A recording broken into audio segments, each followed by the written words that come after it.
Aujourd'hui, on va s'intéresser à une affaire qui a vraiment fait grand bruit au Cameroun, juste après une élection présidentielle particulièrement tendue.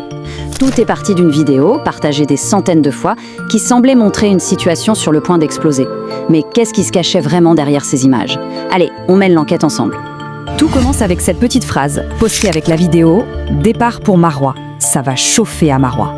Des mots qui sonnent comme une menace et qui, dans le climat politique, ont suffi à mettre le feu aux poudres sur les réseaux sociaux. D'abord, regardons cette fameuse vidéo.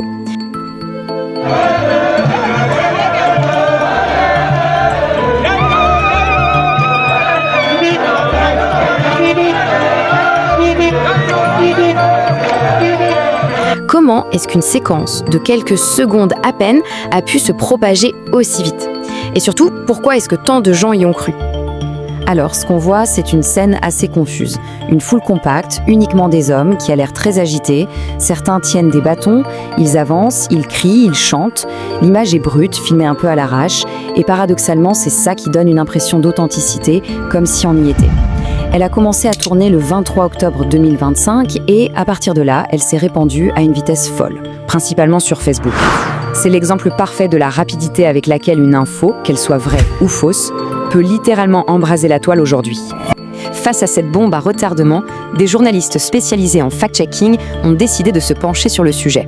Leur mission, utiliser tous les outils de l'enquête numérique pour remonter à la source de la vidéo et découvrir la vérité. Et pour ça, leur arme principale, c'est la recherche d'images inversées. La technique est assez simple, mais elle est redoutablement efficace. En gros, au lieu de taper des mots dans un moteur de recherche, on utilise une image.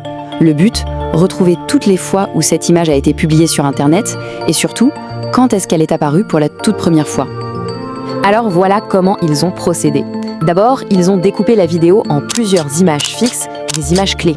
Ensuite, pour chacune de ces images, ils ont lancé une recherche inversée. Et là, l'étape cruciale, ils ont analysé les résultats en regardant bien les dates. Et bingo, ils sont très vite tombés sur des publications bien plus anciennes qu'octobre 2025. Et c'est à ce moment-là que tout le récit s'effondre. L'enquête révèle une histoire complètement différente. Une histoire qui n'a en fait absolument rien à voir avec des tensions électorales à Maroua. Regardez ce tableau, la comparaison est juste saisissante.